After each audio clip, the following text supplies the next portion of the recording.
Welcome back to Night Shift with Justin S. King, how to transform your life one night at a time. Tonight, I want to talk about lucid dreaming. I started to have some interesting dreams lately, and this episode of Emily Fletcher's Why Isn't Everyone Doing This podcast came up in my feed. The episode is called Why Isn't Everyone Lucid Dreaming? Emily Fletcher is the founder of Ziva Meditation, and the guest on this episode was Mia Lux, who is a lucid dreaming expert. So I'm going to share my notes from this episode. According to Mia, lucid dreaming is when you realize you are dreaming while the dream is happening. You're in the dream, but awareness comes online. She describes it as a distinct brain state, not just a weird dream, not a vivid dream, not random imagery. It's a moment you recognize, I am dreaming right now. And a lot of people have had similar versions of this already. She gave the example of a nightmare getting intense and a part of your mind says this is just a dream. That is a micro moment of lucidity. It's first about awareness. And the way that Mia uses lucid dreaming is not just for fun or flying around or controlling dream scenarios, but she uses it for integration, for working with primarily fears and integrating the shadow parts of herself, working with parts of her that feel blocked, stuck, rejected, or hidden. And she talks about the dream state like a direct meeting place with your subconscious mind. She says if you want to have lucid dreams, the first step is to start remembering your dreams, because if you don't remember your dreams at all, you don't really have a relationship with your dreaming mind. So as you are falling asleep, repeat to yourself, tonight I will remember my dreams 3 times. That's one of the practical tools that she teaches in this episode. Then in the morning, instead of jumping right out of bed, she recommends staying still and trying to remember where you were, what you were feeling, and what was happening. That's how you start rebuilding dream recall. Another practical idea from the episode is that lucidity during the day supports lucidity at night. If all day long you move through life completely fused with everything in front of you, never questioning your state or pausing or never observing, then you'll probably do the same thing in your dreams. So she teaches people to build awareness during the day, to pause, to notice, and to question the state that they are in.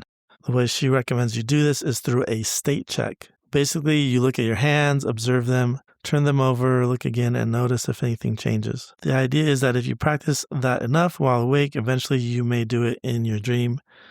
And in a dream, things may shift, distort, or not quite stay as steady as in waking life. And that can trigger the realization that I'm dreaming. She also says meditation supports lucid dreaming, because meditation helps create a little space between awareness and identity. And then there's the question of what can you actually do when you become lucid in the dream. And she says to go into a dream with a mission, a clear intention, not just random wandering. She gives example like calling forward a shadow, a fear, a blockage, or something in life that feels out of balance. One example, she noticed money patterns in her waking life, so she created a dream mission around her money shadow. In another part of the conversation, she explained that if something scary shows up in a lucid dream, the move is not necessarily to run, it's to meet it differently. She talks about developing what she calls an emergency compassion response. For her, that meant repeating a well-known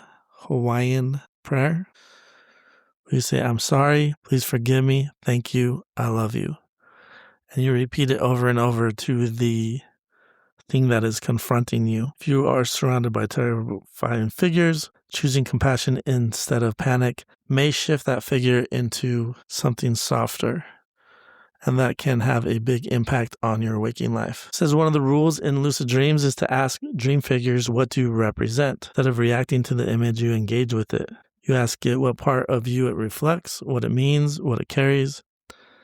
And in her experience, the dream often answers. And she also talked about rehearsing, using lucid dream to rehearse a future state, a skill, or way of being. She gives examples like singing, speaking, performing, and embodying a different version of yourself. And that gives me recall back to some of the Night Shift episodes that I've done about visualization, and it frames lucid dreaming as more than just about entertainment, but as a practical tool that you can use to transform your life. So if you want to start with some practical pieces of the episode on lucid dreaming, before you sleep tonight, repeat to yourself, tonight I will remember my dreams. During the day, practice awareness. Pause and observe, be present, question your state. And if you experience lucidity in a dream, don't waste it. Have a clear intention. Ask what something represents and show up with compassion. A lot of the ideas that she shared with her audience about lucid dreaming reminded me of the book The Dark Side of the Light Chasers by Debbie Ford. And if you get that book, there's a lot of similar exercises that I feel really influenced how, or are at least similar to how Mia uses lucid dreaming. That's it for tonight's episode of Night Shift.